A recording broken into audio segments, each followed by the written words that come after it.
you see her presser? Coach, just given the results in Columbus and what's coming up in 24 hours, how happy are you with what you saw here tonight? Yeah, I'm pretty happy. I mean, I loved our first period. Second period got a little hairy. We took some penalties, spent a lot of time in our zone. They got some life off their power play. All in all, though, I thought 5-on-5 we did a decent job defending. We had a little bit tougher time in the second period, closing plays out on the wall. Got some timely scoring in the third. I thought our third was much better than the second, and yeah, we're able to come out with a win. Whenever you can come into a tough building, a team playing real well at 6-2-2 in their last 10, and get a solid performance throughout your lineup, you come up with a big win, and it's a big win for us. There's no question. Going into a back-to-back in Edmonton tomorrow, we need the points, and guys came through and got it done. The chemistry with Nate and Drouin tonight was pretty apparent. Yeah, I mean, they combined two of them, right? Yeah. Beautiful pass by Drew on the fourth goal to stretch us out the lead in the third period, and everyone sort of combines on the Drouin tip and that Nate shoots to the net. So I thought that was a really nice play all the way around, getting to the offensive zone and then making a play on a long rim out to 3 high, shooting and nice deflection on the side of the cage. So you need your big guys to step up at times, and they certainly did for us tonight. Coach, we spent a lot of the season asking you about Nate and things that he's doing, but it seems like every night we're asking you now about Jonathan and Drouin. Yeah.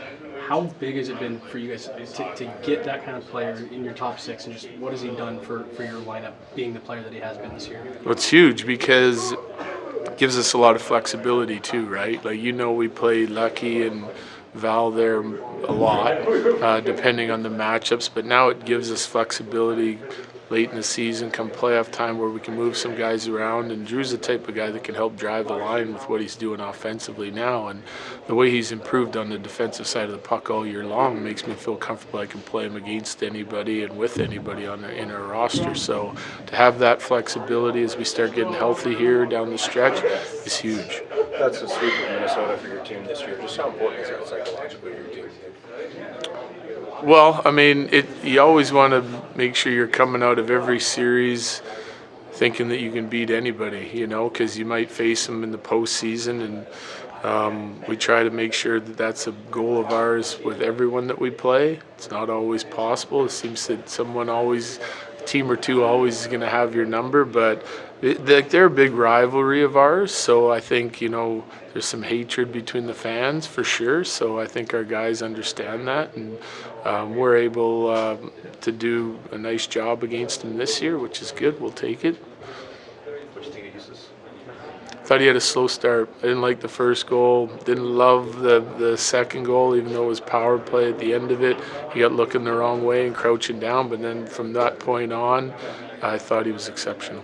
You gave up the one power play goal, but the second period PK really seemed like it was critical for your team.